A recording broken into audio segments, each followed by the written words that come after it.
6 octobre 2018. T-Mobile Arena de Paradise dans le Nevada, aux États-Unis. Alors que le main event de l'UFC 229 rentre dans son 4e round, Khabib Nurmagomedov débute une phase de ground and pound avant de soumettre Conor McGregor sur un étranglement arrière. Lightweight champion of the world, Khabib, the Eagle, Nurmagomedov.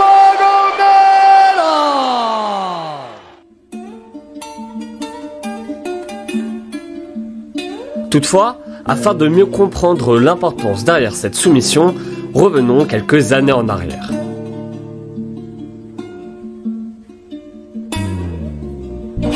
Le continent des sports de combat est à part entière dans la planète sport.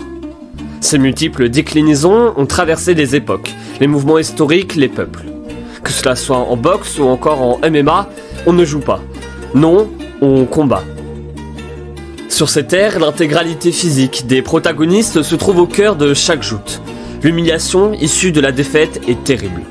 Le vaincu est marqué dans sa chair et dans son âme. Il a déçu les attentes du groupe, de la classe, de la communauté qu'il représente. Alors forcément, lorsque ces symboles sur pattes s'affrontent, la politique n'est jamais bien loin. Ce n'était pas un combat, c'était le combat. Une opposition tant sûre qu'en dehors de l'octogone entre deux des plus grands noms que l'UFC ait connus. D'un côté, le russe Khabib Nurmagomedov et de l'autre l'Irlandais Conor McGregor. Pour un affrontement qui a largement dépassé la simple rivalité sportive. Ce soir-là, les arts martiaux mixtes ont involontairement traversé le domaine des malentendus pour toucher de plein fouet la sphère des conflits interculturels.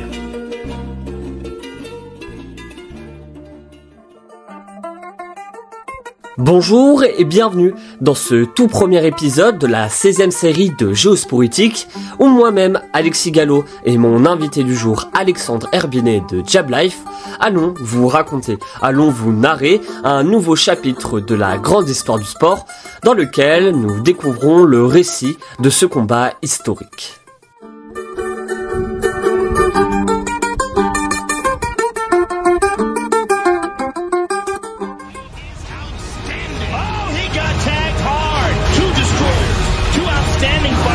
This is the fight that everybody wants to see. It will be massive.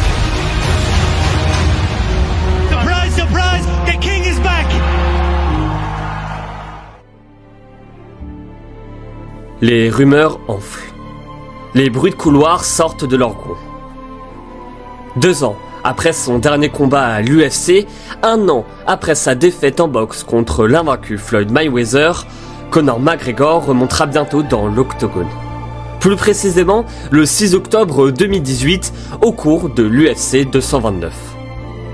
Le Notorious, la plus grande star que le MMA ait connue, compte bien reprendre son trône des lightweights. Mais pendant son départ, cette ceinture n'est pas restée vacante. Bien au contraire, pendant que l'Irlandais nageait dans ses billets, un jeune homme tout droit venu du Daghestan a enchaîné au mois d'avril une 26e victoire en no tour de fight. Désormais, le champion de la catégorie se nomme Khabib Nurmagomedov. C'est donc lui que devra vaincre Conor McGregor. D'un côté, le striker irlandais, et de l'autre, le lutteur russe. D'un côté, le bruyant, le volatile, le vantard, le trash talker Conor, et de l'autre, l'humble, le sobre, le pieux, la force tranquille Khabib. D'un côté, les 18 KO de McGregor et de l'autre, l'invincibilité de Nurmagomedov. Voici les 2 personnages principaux de cette affiche historique.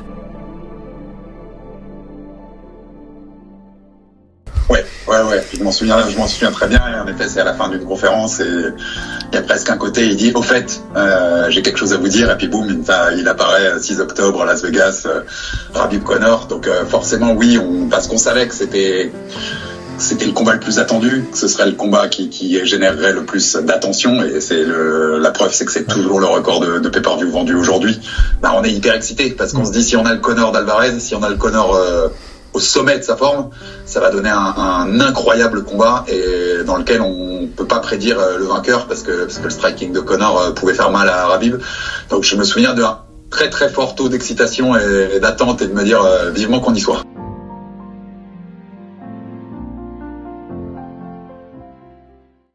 Jose Aldo Jr. Conor relaxed and smiling. Oh! He stopped him! Conor McGregor is the new UFC featherweight champion of the world! Oh! Unbelievable! I just want to say from the bottom of my heart, I'd like to take this chance to apologize to absolutely nobody. The double champ does what the fuck he wants. Pour comprendre cette histoire, il est primordial de bien présenter nos deux protagonistes du jour. Et commençons par un petit voyage en Irlande, chez le Contenders mais favori du grand public, j'ai nommé Conor McGregor.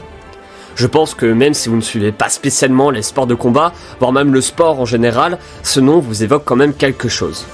Car oui, alors âgé de 30 ans, le Notorious, comme on l'appelle, a déjà largement dépassé l'UFC, tant sur qu'en dehors de l'octogone. En plus d'être le premier et l'un des seuls doubles champions simultanés de l'organisation, à lui tout seul, Conor McGregor a fait passer le MMA dans une toute autre sphère. En plus de ses points, c'est bel et bien sa langue bien pendue qui lui a offert un tel statut. Et après avoir attaqué les légendes José Aldo, Nate Diaz ou encore Floyd Mayweather, Khabib Nurmagomedov est le prochain sur sa liste.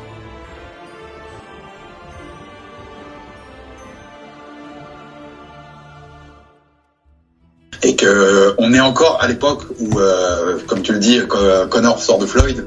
Il est plus grand que le MMA, il est plus grand que l'UFC. Moi, j'étais en 2016 au Madison Square Garden quand il devient double champion. Et la première chose qu'il dit en conférence de presse, c'est « Maintenant, vous allez me donner des actions de l'UFC parce que c'est moi qui vous fais gagner de l'argent. » Donc, il est plus grand que le sport. Mayweather l'a encore emmené dans une autre dimension populaire auprès du grand public. Et on est encore à un moment où on croit qu'on va revoir le Conor qu'on a vu justement au Garden contre Alvarez, qu'on a vu contre Aldo fin 2015. Ce Conor qui était magistral en MMA.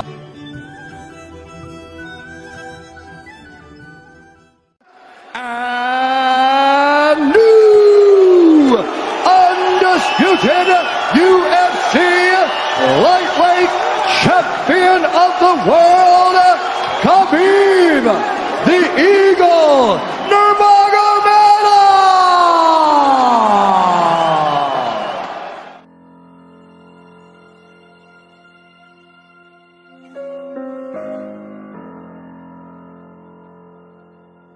Mais autant vous dire que Conor McGregor aura fort à faire.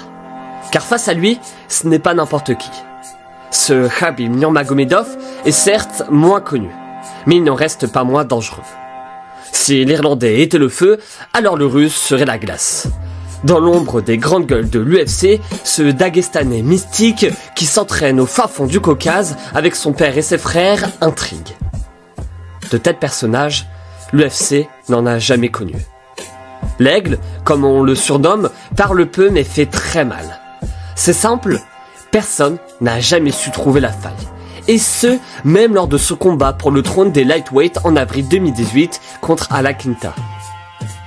Il n'a jamais eu de quelconque traitement de faveur et clame ses valeurs familiales, ses origines dagestanaises ainsi que sa religion musulmane. Il ne brandit pas de drapeau russe, non, lui porte sa papka avec fierté. Khabib, il a une histoire, je trouve, compliquée par rapport à ça. C'est-à-dire, dès qu'il arrive, on voit bien, les amoureux de MMA qui regarderont beaucoup de combats à cette époque-là, on voit bien qu'il a un truc en plus, qu'il a une faculté d'imposer son jeu et sa lutte qui rendra très difficile de le battre. Mais il n'a pas encore fait ce step. Il n'y a pas encore eu ce step de... Il vient de prendre la ceinture, mais c'est pas un champion qui est confirmé ou qui a fait plusieurs défenses contre des grands noms. Il n'a pas encore ce grand nom au palmarès qui peut te faire dire, ok, il est dans ce genre de conversation. Mais on voit bien que c'est un mec à part et que c'est un talent à part. Et ça rend la confrontation ou l'idée de la confrontation plusieurs mois avant très très savoureuse. Mais non, c'est vraiment pour moi le moment où il bascule. En fait, où il bascule entre, on va dire, un combattant qui était très reconnu par les spécialistes et fans furieux de MMA à quelqu'un qui va un peu plus commencer à être connu, même du grand public, qui va comprendre qui il est et savoir qui il est après ce combat contre Conor.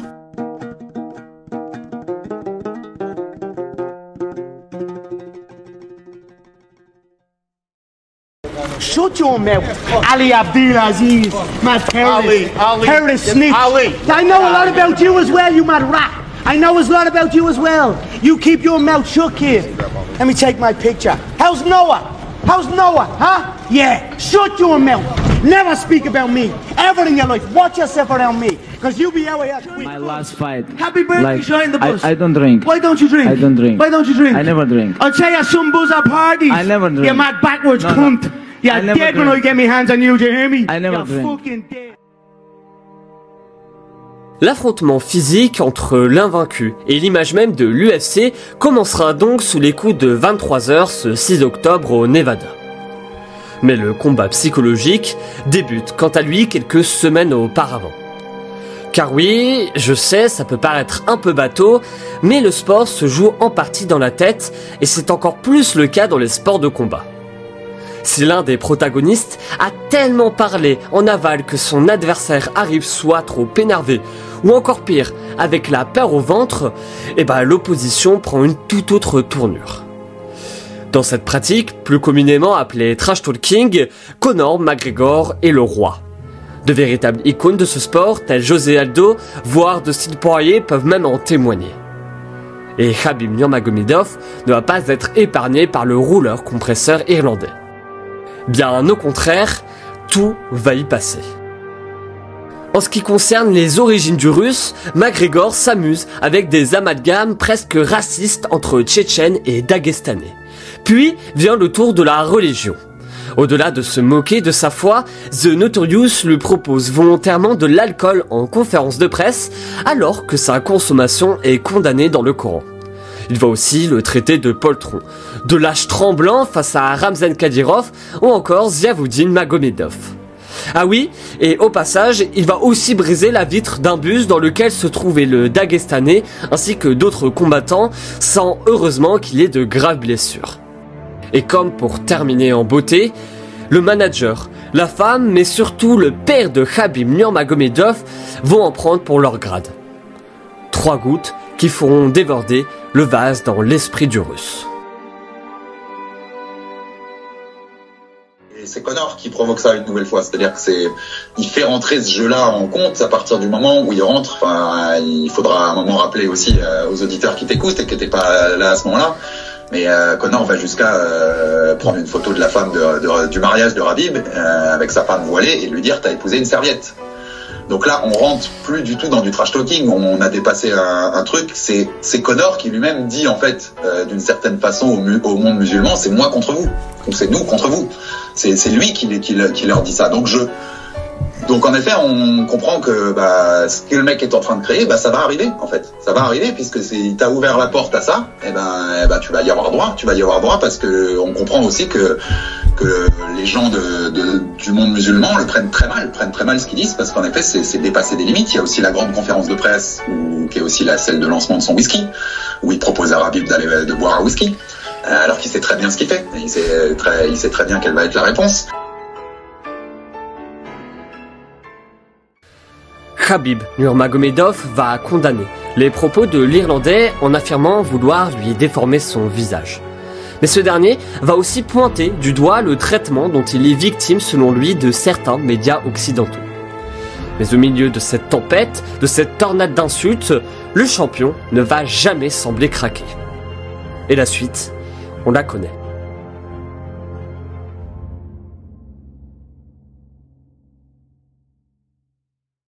Mais en fait, je le vois pas d'un côté en tout cas, moi, c'est l'analyse que j'en avais à l'époque. C'est pas du tout de me dire, ok, les médias occidentaux vont être contre le russe musulman, et inversement, c'est plutôt que c'est un état de fait. Conor McGregor, c'est une des plus grandes stars du sport à ce moment-là, déjà. Et je te parle pas du MMA, du sport mondial global. Donc forcément, t'as un parti pris des médias qui le connaissent mieux, qui savent mieux parler de lui, qui savent que leur public sait qui il est, alors que Khabib pas forcément, notamment pour le grand public.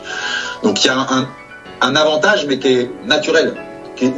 Ça aurait été l'inverse. Khabib était la superstar et Conor le petit gars qui montait. Il y aurait eu l'inverse, en fait. Okay. Là, c'est une question pour moi de popularité et d'exposition médiatique à ce moment-là de leur carrière.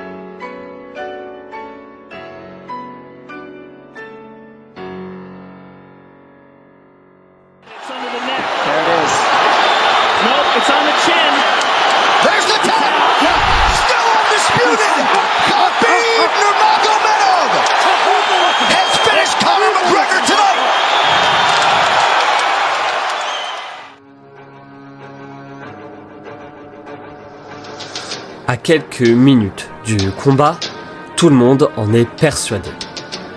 Le MMA vit l'un, si ce n'est le plus grand événement de son histoire récente. Ce 229e UFC comptabilise encore aujourd'hui le plus grand nombre de pay-per-view jamais enregistré dans l'histoire de l'organisation. De tels chiffres, dont la source vient bien sûr du main event entre le champion des lightweight Khabib Nurmagomedov et son contender du soir, Conor McGregor. Mais de fanfaron, de dominateur en conférence de presse, Conor McGregor passe de dominer une fois le pied posé dans l'octogone.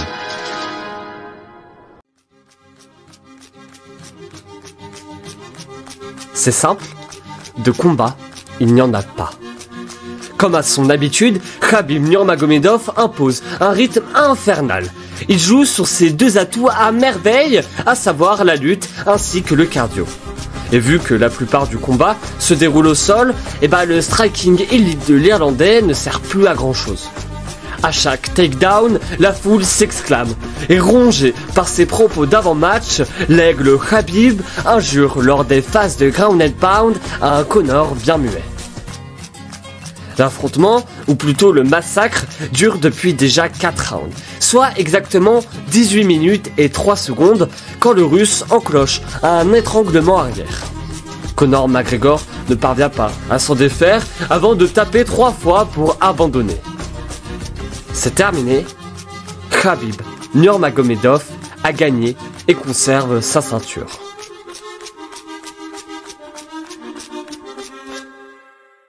Et là, je pense qu'il fait une grave erreur avec Khabib. C'est-à-dire que je pense qu'il lui donne l'arme en plus qu'il lui fallait. Déjà, Khabib avait toutes les armes dans la cage pour le battre. Mais là, il touche sur des points qui, au lieu de rentrer dans la tête de Khabib, font que Khabib est complètement obnubilé par une idée, c'est de le fracasser. C'est de le fracasser et de lui faire payer ce qu'il a dit. On va le retrouver dans la cage. Quand Conor, quand il lui dit, quand il est au-dessus de lui, que Khabib le frappe et qu'il lui dit est-ce que tu parles maintenant? Et l'autre lui dit c'est juste du business. On est vraiment dans ce que je viens de t'expliquer. C'est-à-dire que si ça avait été Mayweather, il ne serait pas dit ça. Ils étaient tous les deux d'accord que c'était du business. Là, il y en a un qui le voit comme du business et une façon de rentrer dans la tête de l'adversaire, et l'autre sur lequel ça ne marche pas, ça ne rentre pas dans sa tête, ça fait que de lui donner de l'essence en plus, et qui en plus ne rentre pas dans ce jeu-là, qui en plus lui ne va pas donner le change et l'équivalent. Donc je pense que c'est une grave erreur qu'il fait et qu'il y avait d'autres façons d'essayer de rentrer dans sa tête, notamment sur le pur combat, mais que là il a fait une erreur monumentale, et que si déjà il allait perdre ce combat, là il a tamponné un peu l'effet que non, là en face tu vas avoir un mec qui est déterminé.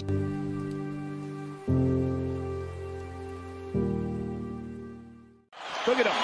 Oh, and now Khabib jumps the fence. No. And he's going right at Dylan Dennis. Mayhem. Oh, no. Total chaos here. It looks like UFC security has corralled Khabib Nurmagomedov. Oh! And now one of Nurmagomedov's teammates throws a right-handed counter. All hell has broken loose. This is crazy.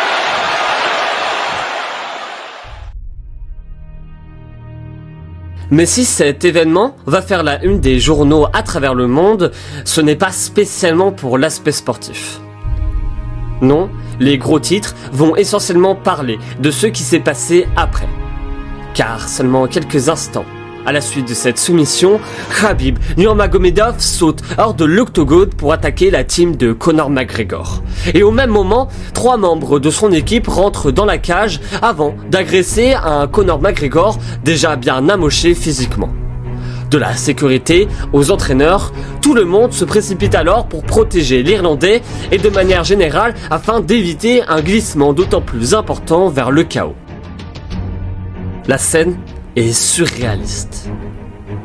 Il faut bien comprendre que pour un sport qui avait passé plus d'une décennie à essayer de changer son image largement ternie aux yeux du grand public, cette séquence ramène à la surface les démons d'antan. Mon nom, il est pour 2 raisons. Il est non parce que fait chier, parce que je sais très bien que ça va être le combat le plus regardé de l'histoire et que dans le monde entier, on va avoir cette image-là qui est quand même pas... moi, j'ai toujours été très clair là-dessus. Ce que j'aime, c'est le combat sportif. C'est le combat dans une cage avec des règles ou dans un ring. La bagarre de rue, ça m'intéresse pas plus que ça. Dans la vie, je suis pas un bagarreur. C'est pas quelque chose qui me titille plus que ça. Donc non, pas pour l'impact que ça aura mondialement, et puis plus prosaïquement, non pour l'impact que ça va avoir en France. Moi j'ai peur, à ce moment-là, que j'ai peur d'un politique qui nous ressorte ça dans la tête 2 semaines plus tard, en nous disant, bah vous voyez le sport qu'ils veulent légaliser, regardez le plus gros combat de l'histoire, comment il se finit. Regardez ces bandes d'animaux qui se jettent dessus, même une fois que l'arbitre a arrêté le combat. Donc c'est un vrai nom de crainte, en fait, de crainte que l'impact sur ça soit vraiment négatif sur le développement de ce sport chez nous et dans le monde.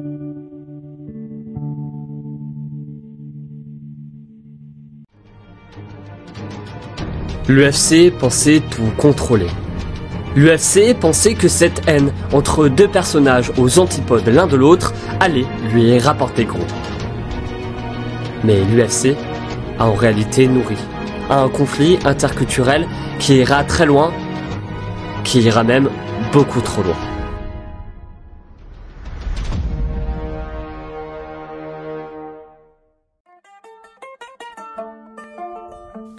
C'est ainsi que se termine ce tout premier épisode de la 16e série de Géosporitique, Khabib Nurmagomedov versus Conor McGregor, le choc des civilisations. La récupération politique dont va faire l'objet ce combat, c'est le thème du prochain épisode. D'ailleurs, pour ceux qui ne savent pas, ce podcast est entièrement produit par moi-même, Alexis Gallo, qui est un jeune étudiant de 18 ans. Moi, j'aime apprendre, analyser, écrire, raconter, débattre, parler de sport. En résumé, partager ma passion au plus grand nombre possible de personnes à ma manière, et vous pouvez m'aider à atteindre cet objectif, notamment en partageant ce podcast auprès de votre entourage. Merci pour votre écoute, et à bientôt.